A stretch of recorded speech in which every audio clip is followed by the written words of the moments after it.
This short training segment is going to cover the movement phase.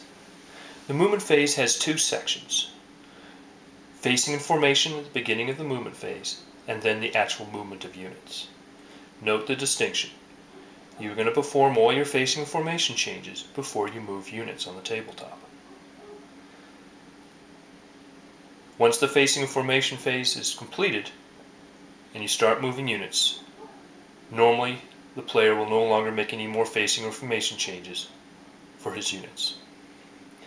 But during the game, it's quite common to have players do facing and formation changes and then actually start moving the same individual unit, and then proceed to the next unit. And in most circumstances, this is not an issue. As long as the units are not visibly going to impact with another unit, or there is a sequence or capability to move units amongst themselves and not interpenetrate, then there's no cause and effect here. But if it looks like the units are so dense that the act of changing the formation would interpenetrate the units, or the actual movement of figures through another unit's location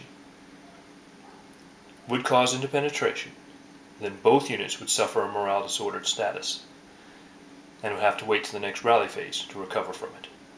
So there is a cause and effect in how the units are moved around and in what order they are moved. Same thing applies for the facing and formation segment, if you have the space or the capability of changing the facing or the formation of the individual units. So let's cover facing and formation. Facing is quite simple. It's the direction the unit is facing. And most units all have a single facing direction, with the exception of a square or skirmishers. Squares obviously have all-round facing, and skirmishers are 360-degree facing too, simply because of their loose order capability.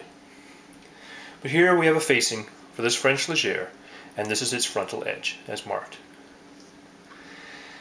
Now this unit is currently in a linear formation. If I wanted to change its facing and face off to the right here, I would have to change the facing of the unit and make this the new frontal facing edge. Now units should try and attempt to occupy the same square inches or square footprint as what they initially started with. So if I changed this unit out into a column and it was only one figure wide, then it would stretch 9 figures deep and it would be way over here someplace. So what we do in the game is allow the players to change the facing and formation basically at the same time to occupy the same square footage. So in this case it would be as such for this unit.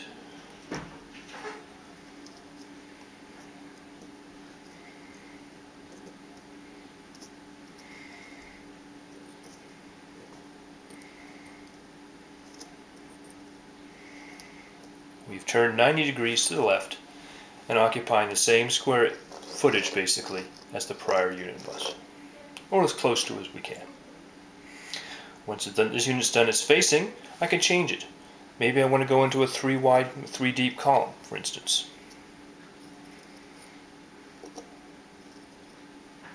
Again, note, I've not passed that initial frontal edge after I completed my facing change. If I want to form it into a square,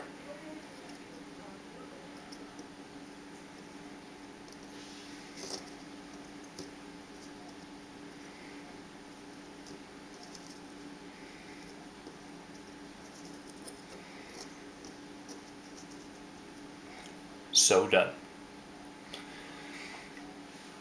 If I want to change this back into a line and have it facing in this direction,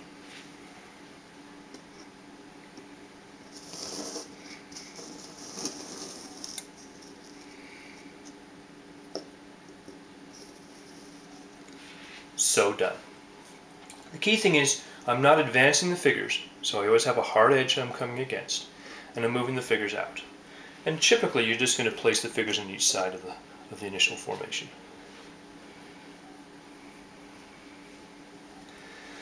Now if this unit wished to go into open order, or the player wanted to show that it was going to go into open order, most light battalions we really don't move the figures around. We just, when it comes to the actual movement segment, we're going to move the light figures out their respective up to 10-inch distance. But if you want to be technical and it was very dense, you can just take one figure and just sort of break the unit apart, and that would indicate to your opposite player that you're going to take this whole battalion and go out to an open order. But skirmishers and open order formations do not cause interpenetration results with other friendly close order formations. They can go through each other. The only key thing is you can't end the move occupying the same space.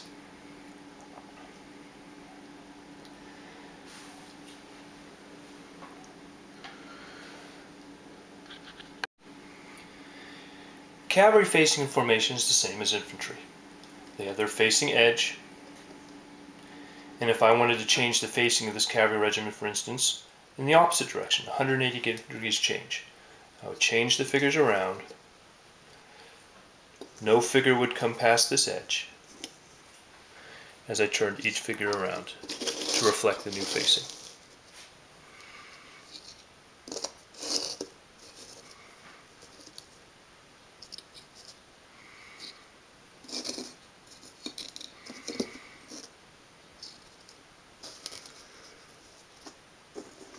Simple as such.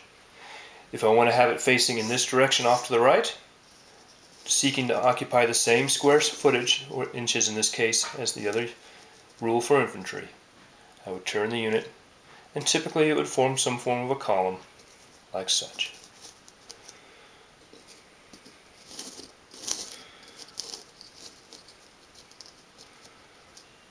Again, it did not go past its initial starting edge.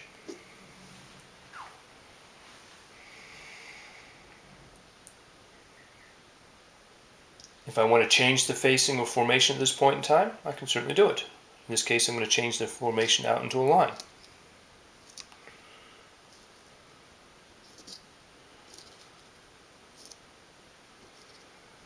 So done. Initial edge again. The key thing is your facing and formation changes can be done in any order or any sequence.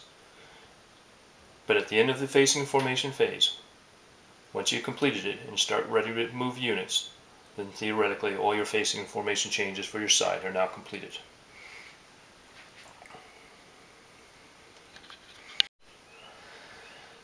Artillery for facing and formation is basically a simple case of limbering or unlimbering the cannon.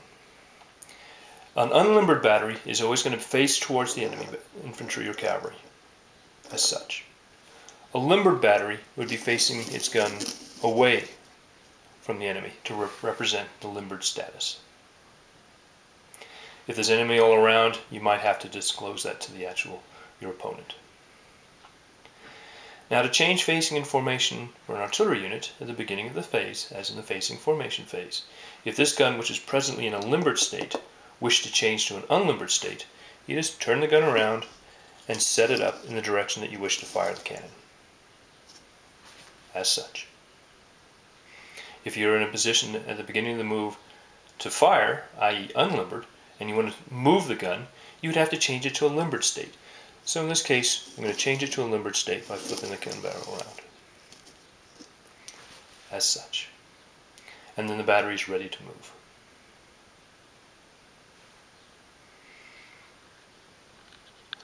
Train units, other types of artillery, missile things, commanders, all basically have the same capabilities. The difference is the train units really do not have a facing or formation requirement because they are always going to remain in a limbered state. You can't unlimber a train unit, for instance.